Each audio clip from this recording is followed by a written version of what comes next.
Pakistan was sleeping quietly on the night of the 7th of May 2025. Then, at 1:05 a.m., everything changed. India launched airstrikes on 9 different spots across Pakistan and Pak. India says over 70 militants were killed. Pakistan's now calling it an act of war. Don't forget, both countries have nuclear weapons. So the big question is, will Pakistan strike back? On April 22nd in Kashmir, 4 terrorists crossed over the Pakistan and opened fire on tourists, killing 26 people. All across India, people are furious. They marched in protest. After that, India took a calmer approach. They stopped talks with Pakistan and froze the river water pact that sends water from India to Pakistan. Pakistan didn't take it lying down. Their leaders shot back. If you block our water, you'll have blood in those rivers. The Indian Prime Minister gave full permission to pick targets, make plans, and act as they saw fit. Intelligence agencies went to work tracking down those terrorists, and the army took its positions along the border. Fighter jets ran drills in the sky, warships patrolled the waters, and soldiers loaded their weapons. Pakistan was on high alert. Nobody there was getting much sleep. It felt like everyone knew something big was coming. On the night of May 7th, 2025, Pakistan was quiet and dark. Most people were asleep in their homes. Then at exactly 1:05 a.m., the whole mood changed. Indian jets lifted off from their runways. In total, they launched 24 rockets. These missiles flew fast and true toward 9 hidden militant camps. Some camps were tucked away in the hills of Pakistan, administered Kashmir. Others lay out in farming areas in Punjab. India's planners had picked these sites carefully because they believed this is where the militants were. Within minutes, each missile hit its mark. In Muzaffarabad, locals heard deep booms and saw tall clouds of smoke. In Kotli and Shakagar, flames lit up dark fields. In Ahmedpur Shakia, villagers ran outside to find the ground shaking and dust rising where a camp once stood. Indian leaders say they aimed only at the camps. No homes, schools, or army bases were touched. They made sure the attack was precise to spare ordinary people. By 1:25 a.m., the final missile fell into its target and the attack was over.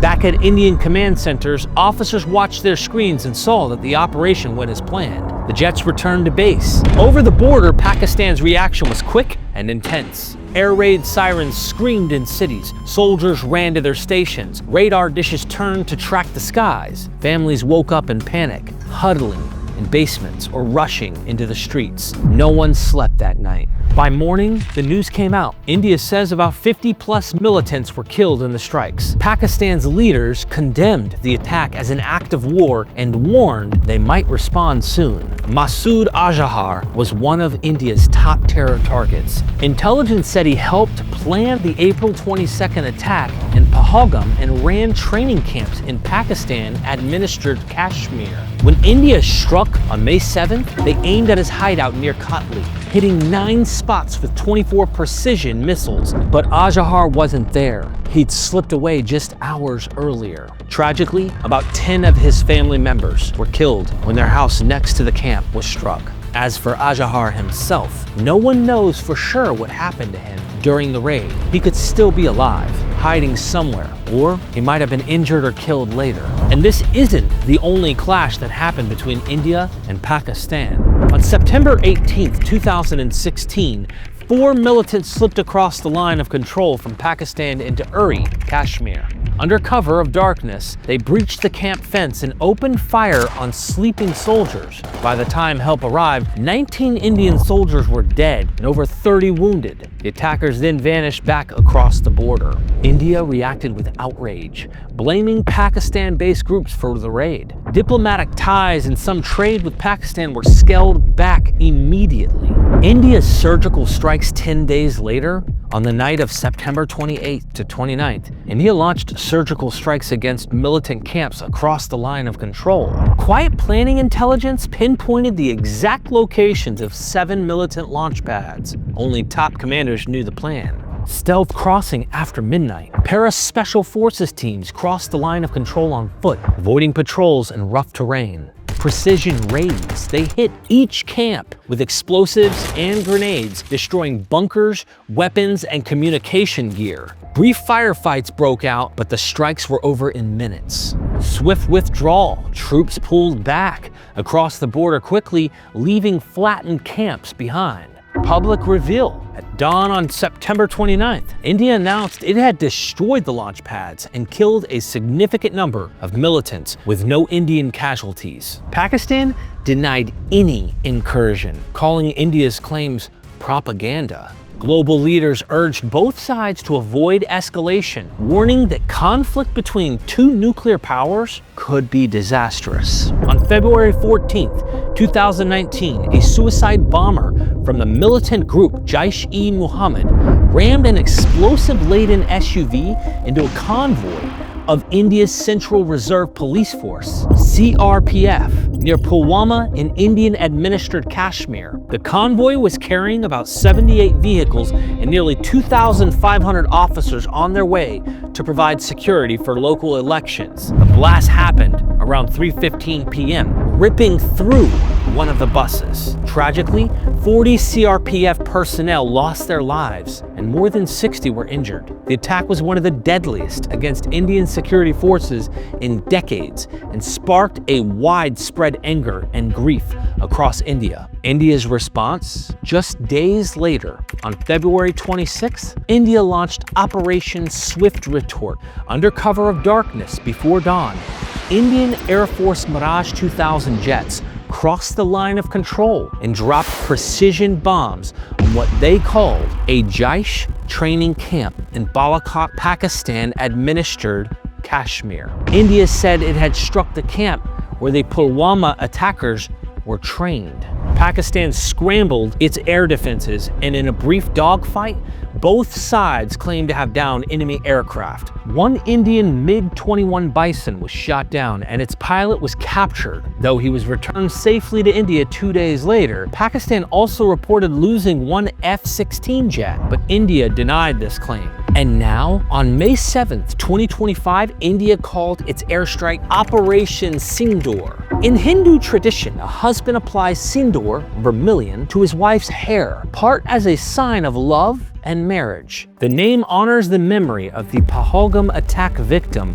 whose husband was killed. His widow's sindoor now marks her loss. India was quick to say its May 7th strikes were aimed only at terrorists, not at Pakistan itself. Operation Sindoor targeted militant camps and training facilities, not civilian areas or military bases. But Pakistan didn't stop there. In Islamabad, top security officials have been holding emergency meetings around the clock, weighing their options. Publicly, Pakistani leaders have reminded everyone that their country is a nuclear power and that their missiles are built to be used, not just stored in silos. I'm not here to push any site's agenda. I just want to bring you the real facts from the ground. And your one like and subscribe motivates me and my team.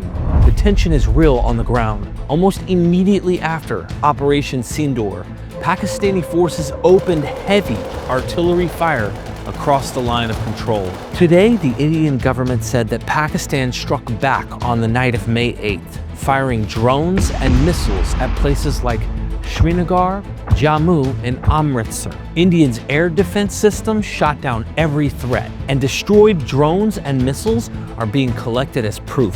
Early this morning, India hit back at Pakistan's air defense radars, knocking out at least one system near Lahore. Along the line of control in Jammu and Kashmir, Pakistan also fired mortars and heavy artillery into border villages in Poonch and Rajouri.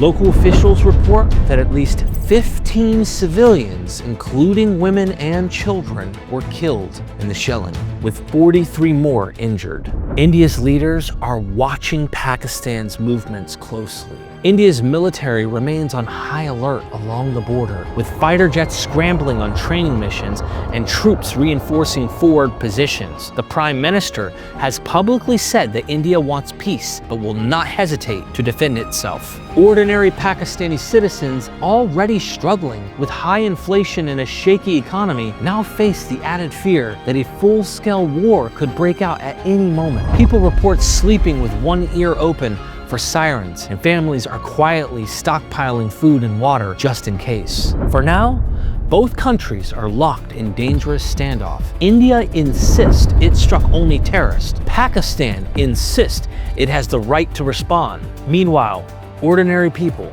on both sides of the border watch and wait, hoping the crisis ends without sliding into open war. Will Pakistan reply with full force military action? I never imagined my last video would go viral. Thank you for all the responses.